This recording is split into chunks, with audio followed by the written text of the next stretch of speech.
sou ex-maçom que chegou ao penúltimo grau da maçonaria. Apesar dos bens materiais que eu possuía, eu não conseguia todas as mulheres que eu queria. Eu queria mulheres de família rica, mas elas não se importavam com aquilo que eu tinha. Essas mulheres possuíam muito dinheiro. Eu fazia rituais de feitiçaria para elas gostarem de mim, e todas que eu fiz ritual se apaixonaram por mim. Somente uma mulher que não se apaixonou por mim, a Susan. Os meus feitiços nunca atingiam ela. Quanto mais jogava feitiços de amor, mais ela se afastava de mim. O Espírito Santo que estava na vida dela repudiava a vida que eu levava. Ela era uma cristã fervorosa, e tinha imunidade contra os meus feitiços. Ela olhava para o meu rosto e não queria chegar perto de tão mergulhado nas trevas que eu vivia. Ela não sabia da minha vida, e nem que eu era maçom. Mas a luz da vida dela não combinava com as trevas da minha vida. Só consegui conquistar a Susan quando me tornei um homem de Deus. Ela não sabia da minha conversão, e enxergou a luz do Espírito Santo em mim e se aproximou. Eu já tinha renunciado tudo, e me consagrava todos os dias. Fazia jejuns pela manhã me preparando para o ministério. Susan enxergou a luz de Deus na minha vida, e hoje somos casados e estamos felizes crescendo juntos na graça. Vou relatar a minha caminhada até chegar a Jesus. Morei na Inglaterra, participei da maçonaria escocesa, conheci pessoas importantes como políticos, juízes, médicos, advogados e empresários. Eu era um maçom que fazia rituais satânicos. Eu fazia até reunião dentro da loja maçônica. Eu invocava Satanás para passar informações. Um espírito maligno possuía o corpo da pessoa dentro da loja maçônica e passava uma mensagem do inferno. Vários políticos e partidos rivais estavam juntos na mesma loja, e aquele espírito maligno dizia para eles não brigarem, porque qualquer um que ganhasse estaria a serviços das trevas. Aquele demônio prometeu dar poder e fortuna a todos os políticos que trabalhassem para Satanás. A primeira mensagem daquele demônio que possuía o membro foi o de doutrinar os estudantes das universidades e faculdades, construir um grupo de rebeldes usados para os propósitos malignos dentro das escolas e faculdades. Hoje tem muitas faculdades de parapsicologia, biogenia e outras que contradizem a Bíblia. A segunda mensagem foi de fazer lavagem cerebral nas mentes de crianças e adolescentes através dos livros escolares, mentir sobre a criação do mundo e da origem do homem.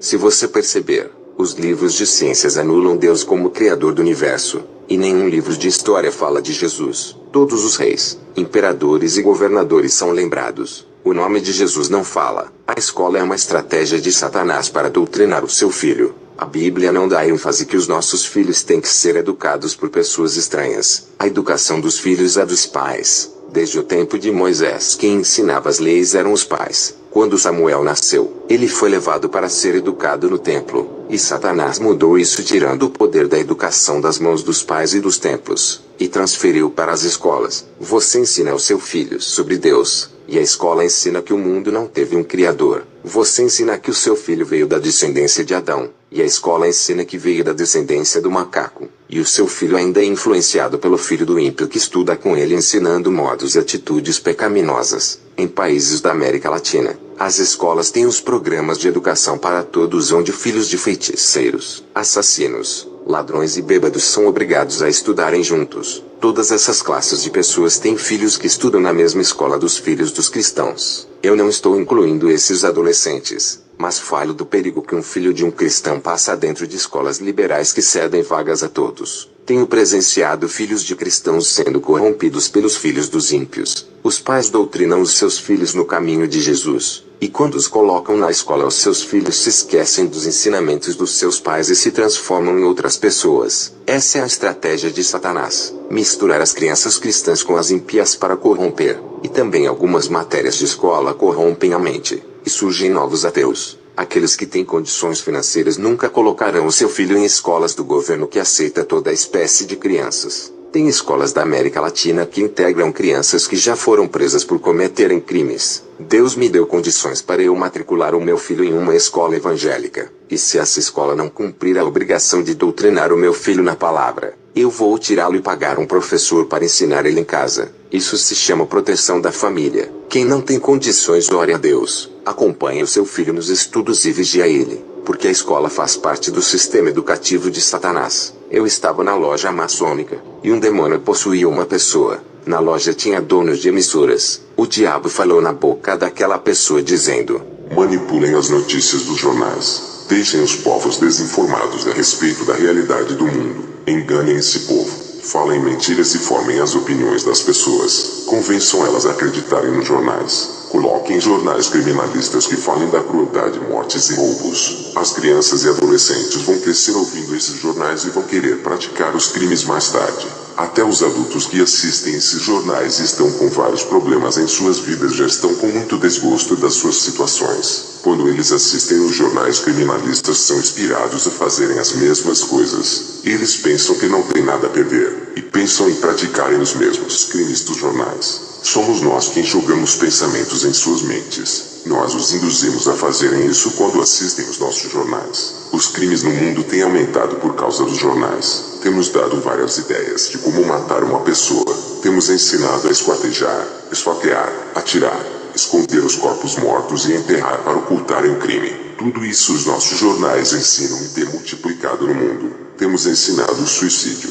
Maridos a matarem a sua esposa, mãe matar o filho, irmão matar irmão, filhos a matarem os pais através dos jornais. Tudo isso é o nosso jornal que ensina. E as mentes doentes praticam porque assumimos o controle mental de suas cabeças. O jornal é a escola do crime. Assim como filmes, desenhos e seriados, cada um desses ensina um tipo de pecado como feitiçaria, roubo, sexo, vícios, depravação e morte. Todo cristão que assiste jornal não tem forças contra nós, e a sua alma nos pertence.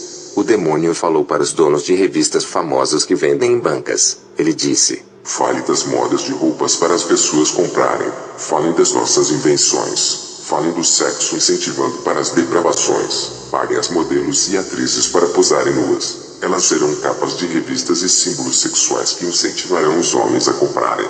Quem estava na loja maçônica eram os donos de empresas e fábricas de alimentos. E o demônio disse: façam alimentos contaminados com produtos tóxicos para destruir os órgãos vitais. Fabriquem alimentos cancerígenos e com marcas e símbolos satânicos. Eu aumentarei as suas riquezas.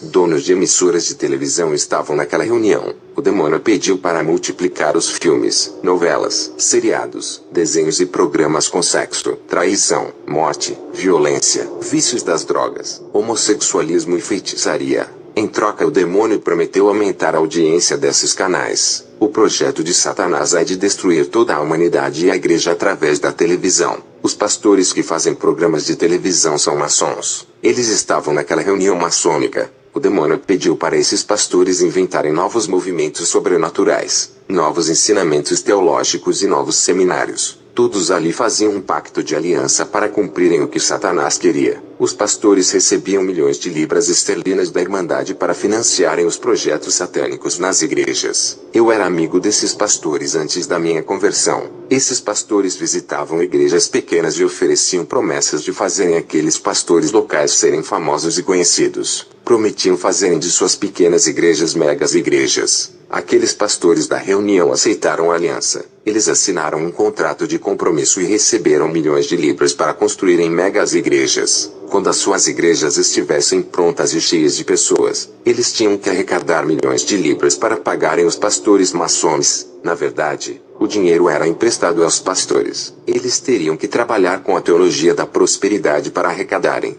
Sem esse ensino jamais conseguiriam levantar milhões de libras para pagarem as suas dívidas. Esse grupo de maçons são os financiadores de pequenas igrejas. Eles oferecem livros evangélicos e revistas com seus ensinos para os pastores darem ensinamentos ao povo. Quero dizer aos pastores de pequenas igrejas: não aceitem financiamento da maçonaria. A luz não combina com as trevas. Se vocês fizerem aliança com esses homens, as suas partes será no lago de fogo ardente junto com eles. Eu, quando era maçom, não podia revelar os planos. Eu, como ex-maçom, digo a todos que não revelamos o que somos. Sempre dizemos que somos cristãos e entramos nas igrejas mostrando que vamos ajudar. Conseguir títulos de bispos, apóstolos, reverendos e pastores. Isso não é problema para os maçons. Eles têm escolas de teologias e cursos de títulos de cargos. Quando eu estava na maçonaria, o nosso objetivo era o de comprarmos os pastores e colocarmos eles para fazerem programações em rádios. Eu ajudei muitas igrejas pequenas, e em troca eles tinham que ensinar a nossa teologia.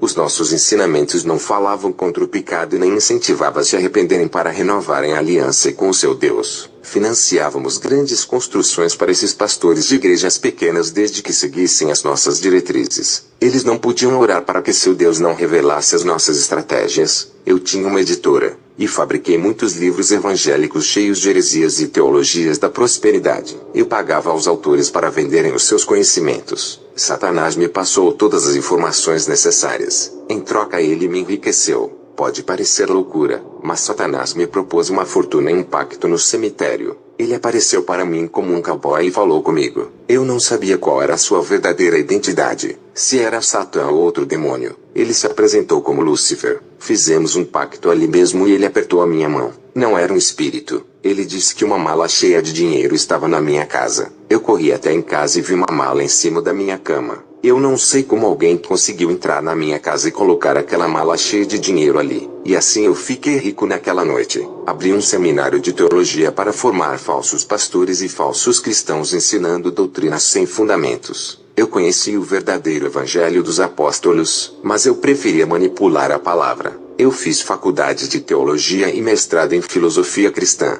mas eu não acreditava em Deus. E considerava a Bíblia como um livro mitológico. Só acreditaria na Bíblia vendo Deus, por eu não vê-lo. Ignorava. Já nos poderes das trevas eu acreditava por eu ver o demônio. Em um ritual de sacrifício, um ser de capa preta apareceu a todos na loja maçônica. O rosto desse ser estava coberto por um lenço preto. Ele se aproximou de todos. Depois caminhou a certa distância e desapareceu. Os seguranças que ficaram na porta da loja maçônica disseram que não deixaram nenhum estranho entrar em nossa reunião. A segurança da nossa loja era impenetrável. Todas as portas estavam fechadas, e aquele ser conseguiu entrar lá dentro como algo invisível. Todas as informações que os demônios passavam para nós era cumprido. Um demônio que nunca se revelou para ninguém. Ele disse o seu nome somente a mim. O seu nome era Sete Lua Cheia. Ele era o dono de 7 autoridades e me deu todas elas. Fiquei 7 anos fazendo esforço para conseguir as 7 autoridades. Cada ano de sacrifício eu consegui uma dessas autoridades. O primeiro ano que consegui a primeira autoridade foi no ano de 1990. Eu consegui o dom da prosperidade. Todas as pessoas que chegavam a mim eu cobrava um valor da consulta e colocava as minhas mãos sobre ela. Pessoas conseguiram entrar em grandes empresas. Outras se tornaram empresárias. Teve pessoas que subiram de cargos em suas empresas. Um cristão que estava com a sua loja de roupas quase falida me consultou. Em poucos meses a sua loja começou a vender. E o seu lucro aumentou fazendo abrir mais lojas. Ele não cria no Deus que servi e foi procurar o meu. O que ele não sabia é que o seu nome foi escrito no livro do meu mestre. Todas as almas que precisaram dos meus serviços passaram a pertencer ao demônio 7 luas cheias. Eu anotava o nome delas e à meia-noite entrava na mata para entregar a lista de nomes. Ele aparecia para mim com uma grande capa preta e nunca mostrou seu rosto. Todos os que tinham seus nomes escritos na lista eram todos que me procuraram. Se um cristão me procurava e precisava de mim, já não pertencia mais ao seu Deus, mas ao meu mestre. Eu tinha o dom da prosperidade nas mãos e dava para quem pagasse bem. Somente com esse dom eu fiquei rico. O dom da prosperidade surgiu dentro da maçonaria. Não existe essa doutrina na Bíblia, porque esse ensinamento surgiu na loja maçônica, e alguns estrategistas maçons se passaram por cristãos e levaram esses ensinamentos para as igrejas. Essa teologia veio do inferno para a maçonaria, e da loja foi distribuído para todas as igrejas. O que me deixa triste é a multiplicação desse ensino em várias igrejas. Como essas heresias têm ganhado força nos cursos, faculdades e livros. Em 1991 eu recebi o dom de mágica do meu demônio mestre. Ele apareceu para mim e me ensinou a sua mágica. Eu fazia objetos voarem, pessoas levitarem, entortava alumínio, colher e pregos pelo poder da mente. Ganhei muito dinheiro fazendo essas coisas e mais clientes. Eu poderia ser um grande mágico, mas quem é da maçonaria não pode se revelar. Então eu fiquei fazendo grandes números em ocasiões particulares. Em 1992 eu recebi o dom da cura. O demônio apareceu a mim e jogou um óleo de ervas em cima da minha cabeça e por todo o meu corpo. Eu fui ungido por ele e levantado como o guerreiro das trevas. Assim como Deus unge os seus, o diabo também unge os dele. Eu recebi o dom da cura e realizei grandes milagres. Ganhei muito dinheiro. Curei pessoas de câncer, AIDS e doenças incuráveis. Eu fazia mais coisas do que a igreja da cidade não fazia. Os povos saíam enfermos das igrejas e me procuravam. Eu as curava de todo mal. Eu cobrava para restaurar as suas saúdes. Igrejas que fazem um milagre e cobram pela cura fazem a mesma coisa que eu fazia no passado. Essas igrejas que cobram ofertas altas por causa das curas não são de Deus. Quando Deus cura, Ele faz de graça. Jesus curou muitos enfermos na terra de graça. Jesus multiplicou os pães e deu aos pobres. Não tomou o pouco que eles tinham iguais aos pastores de hoje. Em 1993 eu recebi o dom de abençoar. Eu podia profetizar sorte no casamento, namoro, noivado, finanças e outras coisas. Mas não funcionava somente comigo proferindo essas palavras. O demônio me orientou de que esse dom só iria funcionar se a pessoa carregasse um objeto simbólico. Os objetos eram rosa, sabonetes, águas, sal, artifícios que eu consagrava podia vender. A pessoa que comprava os meus objetos eu proferia palavras de sortes e elas conseguiam tudo. E depois me procuravam para testemunhar os efeitos que tiveram em suas vidas. O que me entristece é ver que existem igrejas que trabalham com objetos sagrados igual eu fazia antes. Esses objetos que eu trabalhava eram os condutores do mal. Cada pessoa que ficava com os dos meus objetos levavam consigo legiões de demônios. Elas até tinham sortes na vida, mas tudo era para a destruição de suas vidas. Em 1994 eu recebi o dom da maldição, e todos os que me desafiavam eu amaldiçoava. Teve pessoas que perderam tudo, outras foram demitidas de suas empresas. Até cristãos que não tinham o selo do Espírito Santo eram atingidos com a minha maldição. Hoje existem pastores que lançam maldição em suas ovelhas. Em 1995 eu recebi o dom da adivinhação. O demônio apareceu a mim e tocou na minha testa, e a cabeça começou a doer. O demônio disse que o terceiro olho estava aberto na minha testa. Com esse olho na mente eu iria ler o futuro. Depois desse dom eu sabia tudo o que se passava em cada vida. Eu tinha o dom de vidência, e via visões de destruição que o próprio diabo fazia para me enganar. Eu adivinhava até o número do RG de uma pessoa, porque um espírito maligno falava no meu ouvido. Ganhei muito dinheiro com esse engano. Tem pastores que têm o dom de adivinhação e falam que é revelação. Tem o dom de vidência e falam que é a visão de Deus. O dom da vidência você só vê aquilo que o diabo quer.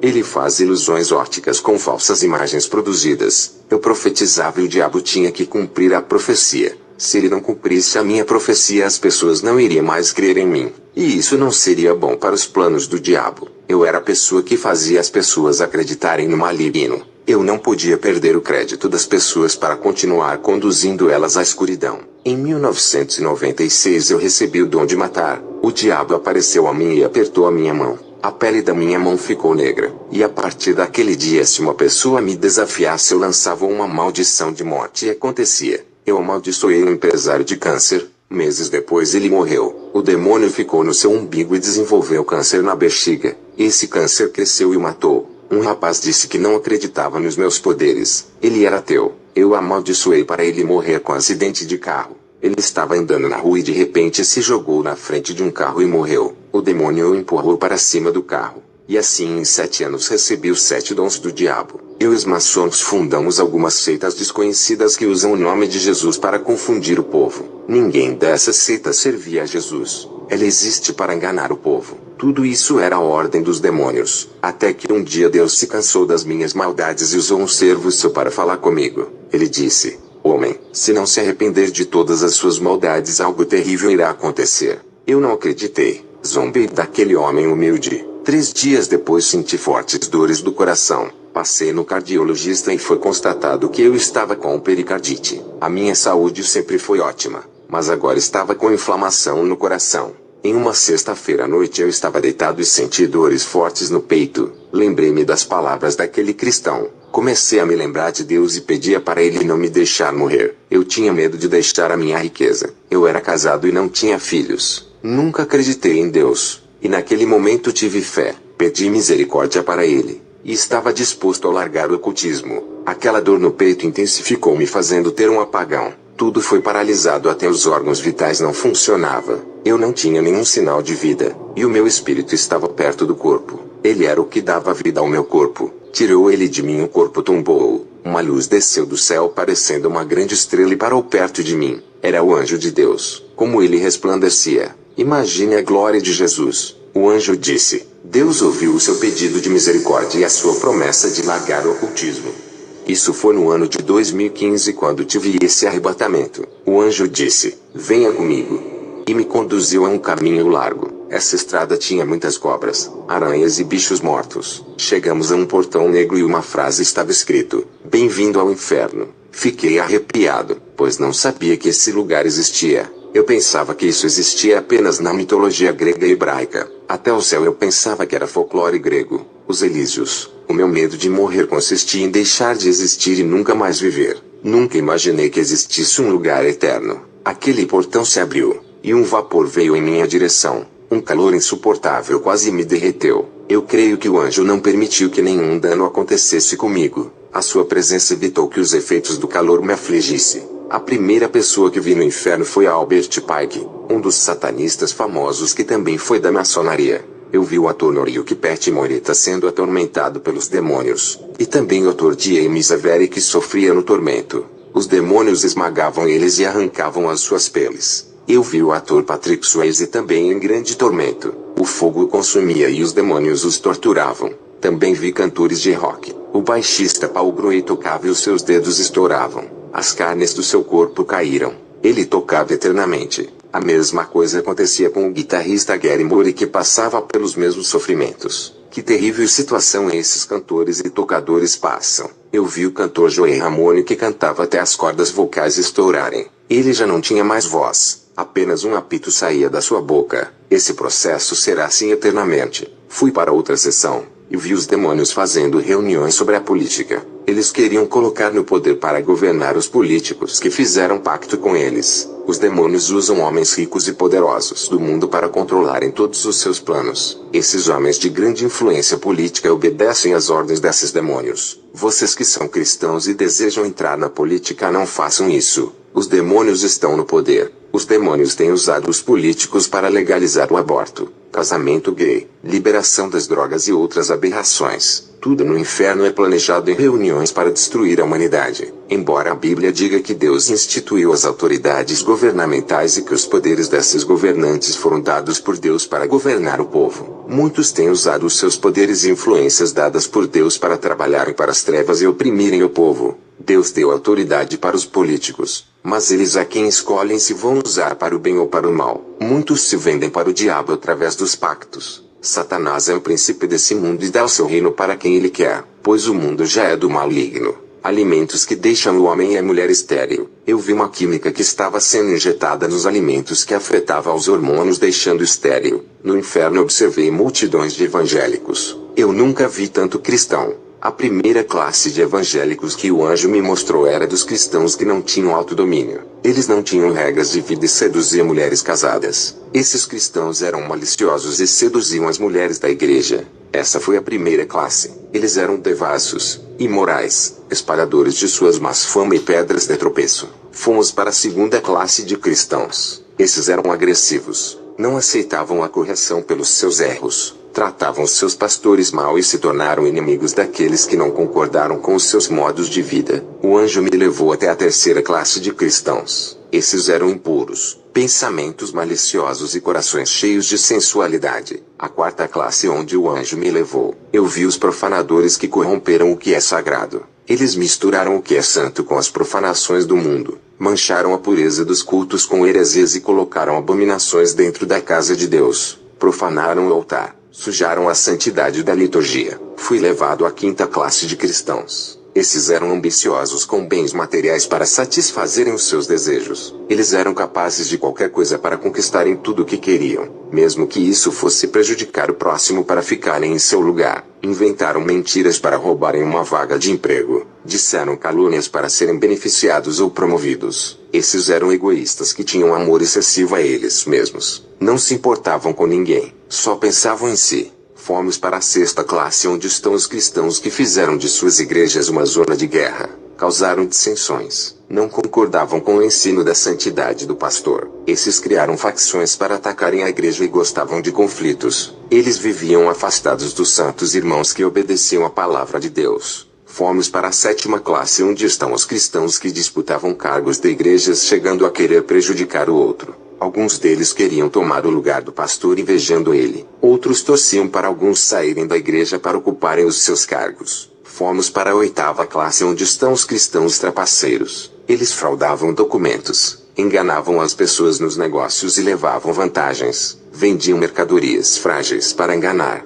Eram gananciosos com suas vontades de terem tudo. Mesmo que não precisassem de dinheiro, queriam acumular. Fomos para a nona classe, onde estão os pastores ladrões. Roubaram dinheiro escondidos e desviaram grandes quantidades de dinheiro para suas contas. O pastor fundador confiou o cargo para o seu amigo pastor. Ele roubou o dinheiro da igreja e o seu pastor não sabia. Quando ele morreu, foi homenageado como celebridade pelo pastor presidente que confiava nele. E nunca soube do desvio de dinheiro que o seu amigo fez da igreja. Povo de Deus, não queiram fazer parte de um desses grupos. Não queiram ir para um desses vales através da classificação dos seus pecados. Não vá para o inferno. Façam de tudo para não caírem nesse lugar tenebroso e ficarem presos ali eternamente. Se esforcem no caminho de Jesus. Não brinquem de serem cristãos. Nem caiam na moda gospel de servir a Deus. Eu vi cristãos gospel no inferno. E todos aqueles que seguiram a moda gospel de ser cristão, que é estar na igreja e com as mãos agarradas ao mundo servindo a dois senhores ao mesmo tempo.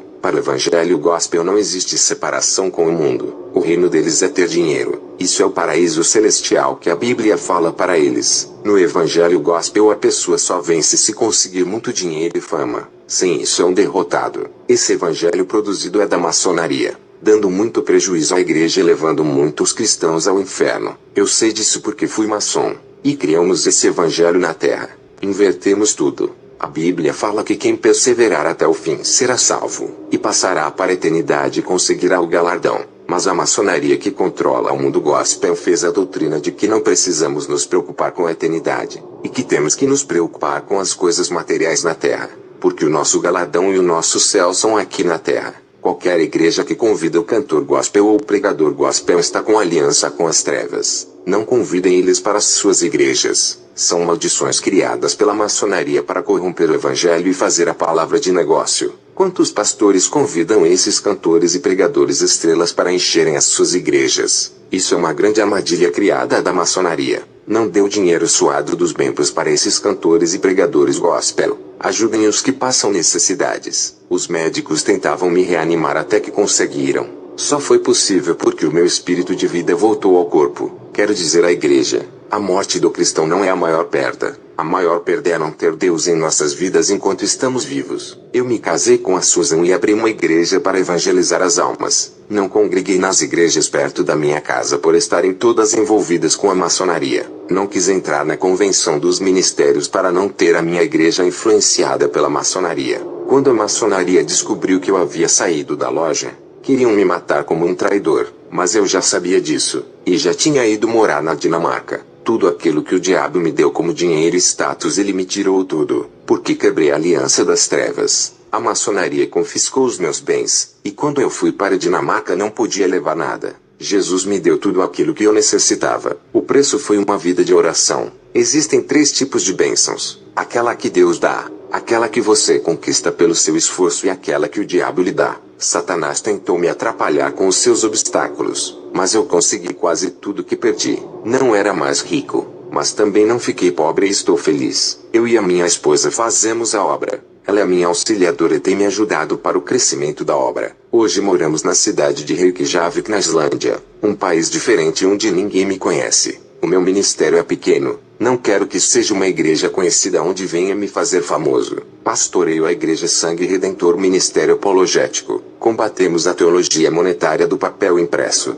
Ensinamentos malignos que vêm crescendo no mundo. Ensino que fortalece o ventre, exalta e alimenta a ambição da alma. Quando eu era maçom eu fui a uma cruzada evangelística de Benihim e sentei nas cadeiras da frente. Vocês que são cristãos não sabem diferenciar a fonte do poder que vem da água limpa e a que sai da água suja. Eu recebi a presença de um poder estranho em sua cruzada evangelística. A mesma energia que sentia na maçonaria. Esse falso avivalista não conseguiu me enganar. Como ex-maçom, eu sei muito bem o que é unção e aquilo que é energia. Eu lançava a energia dos meus mantras e ativava os canais. Eu passava a minha energia para os corpos das pessoas. Derrubava as pessoas no chão e as deixava adormecidas. Esses falsos ministros trazem novos pentecostes e moveres do espírito. Eles trazem novas doutrinas e estilos de pregações. À medida que a modernização do evangelho avança, fica mais difícil de ganhar almas. Os cristãos desse evangelho moderno têm dificuldades de abandonar o mundo e ficam divididos entre servir a Deus e ao mundo. Igrejas da atualidade estão guerreando por causa das almas, mas não as tiram do mundo. Esses cristãos preferem o mundo primeiro e depois servir a Deus, porque os prazeres são melhores. Não foram ensinados a renunciar ao mundo. Estou compartilhando apenas um terço do meu testemunho. Não vou estender muito para não ficar o dia todo falando das mil maravilhas que a mim foi proporcionado da parte de Deus. Que a santa paz e a graça do nosso Deus fiquem com os ouvintes. Amém.